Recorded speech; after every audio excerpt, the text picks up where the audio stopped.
বুধবার সকালে সিলেট নগরীর রায়নগর আবাসিক এলাকার মিতালি ১১১ নম্বর বাসা থেকে উদ্ধার করা হয় ৩ জনের মরদেহ।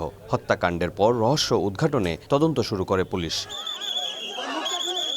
ওই দিন বিকেলে রায়নগর রাজবাড়ী এলাকার একটি বাসা থেকে বাবুল মিয়া নামে এক যুবককে আটক করে পুলিশ। জিজ্ঞাসাবাদে সে হত্যাকাণ্ডের সঙ্গে জড়িত থাকার কথা স্বীকার করেছে বলে দাবি পুলিশের। পরে বাবুলের দেয়া তথ্যের ভিত্তিতে বৃহস্পতিবার সকালে বাসার পাশের একটি ঝোপ থেকে উদ্ধার করা হয় হত্যায় ব্যবহৃত ছুরি।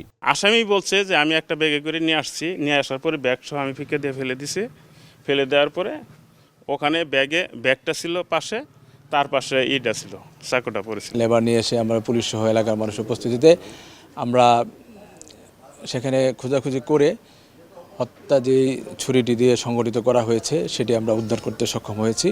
পুলিশ বলছে ওই বাসার গৃহ পরিচারিকা তাহমিনার সঙ্গে বাবুলের প্রেমের সম্পর্ক ছিল। বুধবার তাহমিনার সঙ্গে কথা কাটাকাটির এক পর্যায়ে ছুরিকাঘাত করে বাবুল। তাকে বাঁচাতে এগিয়ে এলে কুপিয়ে হত্যা করা হয় বাসার মালিক মোহাম্মদ আব্দুস সাত্তার ও তার স্ত্রী সুরাইয়া বেগমকে। পরে বারান্দা দিয়ে পালিয়ে যায় বাবুল। এদিকে হত্যাকাণ্ডের বিচারের দাবিতে নগরীর কেন্দ্রীয় শহীদ মিনারে মানববন্ধন করেছেন এলাকাবাসী। মুরব্বী তো আর নাই, আত্মাটা শান্তি পাবে, আমরা চাই বিচারটা সুস্থভাবে হোক। এই ঘটনা যেন আর বিতালির ভিতরে আর ঘটনা না ঘটে। এটার পিছনে কি কারণ, কে আছে বা কারা আছেন, এটা একটু তদন্ত করে বের করা হোক। এরকম ঘটনা যাতে আর কারণ করে না ঘটে, দ্রুত বিচারের আওতায় তার শাস্তি চাই।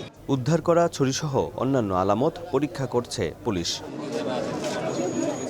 অপু বণিক, সময় সংবাদ, সিলেট।